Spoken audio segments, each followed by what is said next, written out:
Everyone, welcome to Funela school. बच्चों, आज हम पढ़ेंगे कक्षा 3 में चैप्टर 11 मीरा बहन और बा के प्रश्न उत्तर।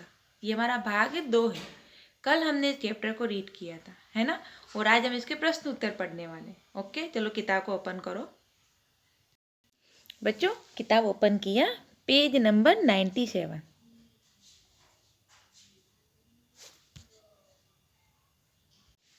Page number 96। पहले हम 96 पे देखते हैं, कहानी से लिखा हुआ है ना बच्चों।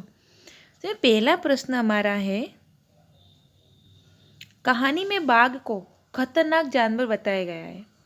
नीचे दी गई सूची में सबसे खतरनाक चीज तुम्हारी समझ में क्या है और क्यों? जैसे चाकू, बिजली, टूटा हुआ कांच, आग। तो उत्तर है, इस सूची में सबसे खतरनाक चीज आग है, क्योंकि तो इस उत्तर है, इस सूची में सबसे खतरनाक चीज आग है, क्योंकि यदि घर में आग लग जाए तो सब कुछ जलकर राख हो जाता है। यहाँ तक कि मनुष्य की जान भी जा सकती है। फिर दूसरा प्रश्न है,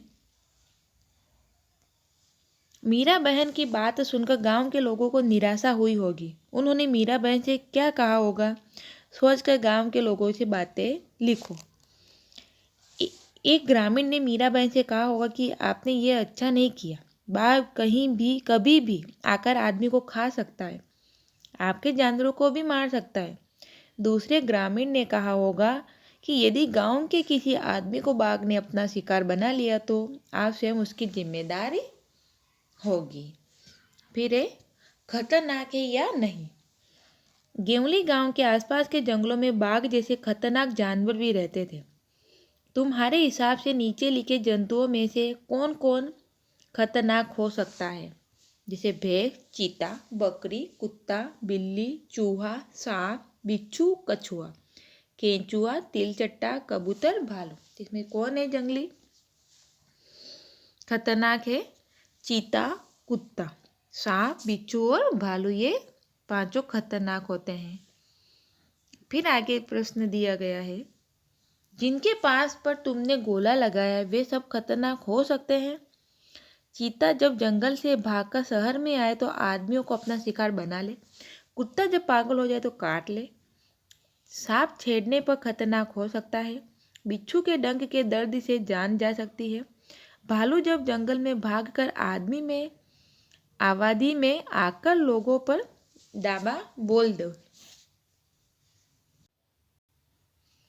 पकड़ने का पिंजरा देकर बताओ कि वह अपने आप कैसे बंद हो जाता है। एक बार कैद हो जाने के बाद चूहा उसे बाहर क्यों नहीं आ पाता है? तो बच्चे, इसका उत्तर है, चूहा पकड़ने के पिंजरे में हम दोनों तरफ से मुड़ा हुआ एक तार जाली में लगा होता है। बाहर का मुड़ा तार दरवाजे के कोने को रोकता है और अंदर की तरफ उसमें रोटी लगी होती है। जैसे चूहा अंदर घुसकर रोटी खींचता है तो वैसे ही बाहर का कुंडा निकल जाता है और झटके से दरवाज़ा बंद हो जाता है। यह दरवाज़ा फिर नहीं खुलता, जिस कारण चूहा बाहर नहीं जा सकता। फिर गांव वालों ने बाघ को पिंजरे में बंद करने की योजना बनाई थी।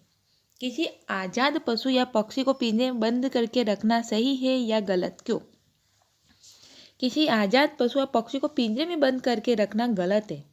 यह उसके प्रति अन्याय है।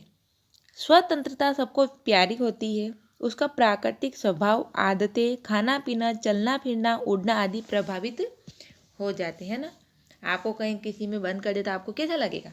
नहीं करना है हमें भी नहीं करना चाहिए। आपको नहीं होता, कभी कभी होता है कि पक्षियों को भी किसी का शौक होता है घर पे लाके पिंजरे में बंद करने का, पर ये गलत है। हमें उनको बंद नहीं करना चाहिए, उनको खुले आसमान में उड़ने देना चाहिए। अपने मन में सोचकर लिखो, ऐसा कैसे किया होगा? बाघ की खबर पूरे गांव में फैल गई कैसे? गांव छोटे होते हैं, उनकी आबादी बहुत कम होती है। एक व्यक्ति से दूसरे व्यक्ति तक खबर पहुंचने में देर नहीं लगती। इस प्रकार पूरे गांव में खबर फैल गई। लोग मीरा बहन के पास पहुंचे क्यों? सब लोग मीरा बहन को अपनी समस्या के अवगत कराना चाहते थे। उन्हें विश्वास था कि इसका कोई ना कोई उपाय जरूर निकालेगी। पिंजरा बिना बाघ के बंद हो गया कैसे? मीरा बहन ने सोचा कि बाघ को धोखा देकर क्यों फंसाया जाए, इसलिए उन्होंने पिंजरे का दरवाज़ा बंद कर दिया। बकरी कहे कहानी। सोचो अगर ये कहानी बकरी सुनाती तो क्या क्या बताती, उसकी कहानी मज़ेदार होती ना। अगर बकरी ये कहानी बताती तो नीचे ही कहानी मज़ेदार होती। बकरी अपने कहानी में क्या क्या बताती। बकरी अपनी कहानी में कहती कि वह गाय के पास ही कोने में खूंटे से बंधी थी। मैंने बाघ को आते देखा। ये देख मैं तो डर के मारे थर थर काँपने लगी। मेरी आवाज़ बंद हो गई। मैंने देखा कि बाघ गाय की पीठ पर उछला और उसकी गर्दन खाने लगा। मैं बेहोश हो गई और जब होश आया तो बाघ वहाँ से जा चुका था। सुबह मरी गाय को देखने के लिए लोगों की भीड़ लग गई। लोग चिंतित दिखाई दे रहे थे। एक गांव वाला कह रहा था कि आज तो उसने गाय मारी है, कल को आदमी मारेगा। चलो मीरा बहन के पास चलते हैं। सब मीरा बहन के आश्रम में पहुंचे। बाघ को कैद करने के लिए पिंजरा बनाया गया है।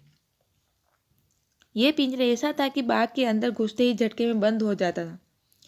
गांव वाले ने पिंजरों में मुझे बांध कर वहाँ रख दिया जहाँ बाघ अक्सर आया करता था। मैं मिमी आने लगी। मुझे बहुत डर लग रहा था। समझ में नहीं आ रहा था कि क्या करूं। इतने मीरा बहन वहाँ आई और उन्होंने पिंजरे का दरवाज़ा बंद कर दिया। मेरी जान में जान आई। मैंने मन ही मन उन्हें धन्यवाद दिया और मेरी जान बच गई। चलो पकड़े। गांव वालों ने बाघ को पकड़ने के लिए एक योजना बनाई थी। कक्कू के घर में रोज बिल्ली आकर दूध पी जाती थी। कक्कू की मदद करने के लिए कोई योजना बनाओ। तो क्या बनाओगे? तो कक्कू की मदद और बिल्ली को पकड़ने के लिए हमें एक पिंजरा बनाना पड़ेगा। इस पिंजरे में कटोरी में भरकर दूध रखेंगे। उस पिंजरे को ऐसा बनाया जाएगा कि बिल्ली के अंदर घुसते दरवाज़ा झटके से बंद हो जाए और बिल्ली पिंजरे से न निकल पाए। ये सभी चित्र किसी एक व्यक्ति से जुड़े हुए हैं। पता करो कौन। ऊपर चित्र राष्ट्रपति पिता महात्मा गांधी से जुड़े हुए हैं। फिर बच्चों, बाघ, गाय, बकरी, हाथी और हिरन जानवर है। नीचे लिखी चीजें क्या है? खाली जगह में लिखो। देखो, अगरतला, अरमोड़ा, रायपुर, कोचीन, वडोदरा। ये क्या है बच्चों? ये नगर है। फिर जलेबी, लड्डू, मैसूर पाक, कलाकंद और पेड़ा मिठाई। नर्मदा, कावेरी, सतलुज, ब्रह्मपुत्र, पुत्र, यमुना नदियाँ। बरगद, नारियल, पीपल, चीन और नीम पेड़। गेहूँ, बाजरा, चावल, रागी, मक्का फसल है। कुर्ता, साड़ी, फिरन, लहंगा, कमीज ये वस्त्र है, मतलब कपड़े। कोयल, कुकू, बकरी, मेमे। जानवर की बोलियां तो तुमने सुनी ही होगी। कोयल की बोली को जैसे कूकना कहते हैं, मक्खी की बोली को भिन भिनाना, वैसे ही सब जानवरों की बोलियों के भी नाम है। नीचे दी गए खाने में एक तरफ जानवरों के नाम, दूसरी तरफ बोलियों के। ढूंढ निकालो कौन सी बोली किसकी है। ओके, चलो हम निकालते हैं ढूंढ कर। भैंस। भैंस कैसे करती है? रंभाना। घोड़ा हिनहिनाना, हाथी चिढ़ागना, बकरी मिमियाना, शेर रेकना, गधा रंभाना, गाय भौंकन। गाय क्या करता है? भौंकना।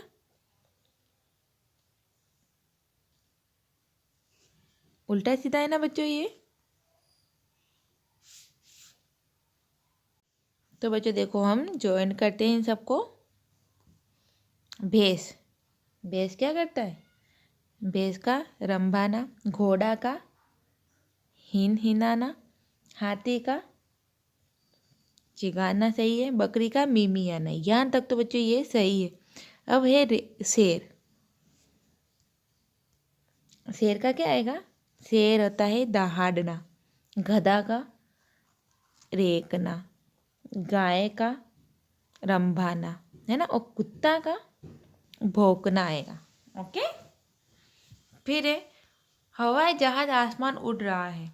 तुम में यह वाक्य कुछ अटपटा लग रहा होगा। इस वाक्य को फिर से पढ़ो। हवाई जहाज आसमान में उड़ रहा होगा। अब इसी तरह इन वाक्यों को ठीक करो। धूप में बैठकर ढोकला खाया। पुतुल काम करने में मना कर दिया। लता ने सब मूंगफली खिलाई। तो क्या आएगा? पहाड़ी गांवों में बाघ डर बना रहा, तो मतलब धूप में बैठकर ढोकला खाया। पुतुल ने काम करने से मना कर दिया। लता ने सबको मूंगफली खिलाई। पहाड़ी गांव में बाघ का डर बना रहता है। अब ये सभी शब्द फिर से लिखो जिन्हें तुमने जोड़ा। तो में, ने, से, ने, ओ, में, का। तो बच्चों आज हमने चैप्टर 11 के प्रश्न उत्तर पढ़े। ओके, आप भी पढ़ना, वीडियो को देखना, समझना। और बच्चों आपकी टेक्स्ट बुक में जितनी जगह होती है खाली जगह, वो तो उत्तर आप टेक्स्ट बुक में लिख देना, और जो प्रश्न उत्तर है वो आप अपनी हिंदी की नोटबुक में लिखना। Okay, bye bye.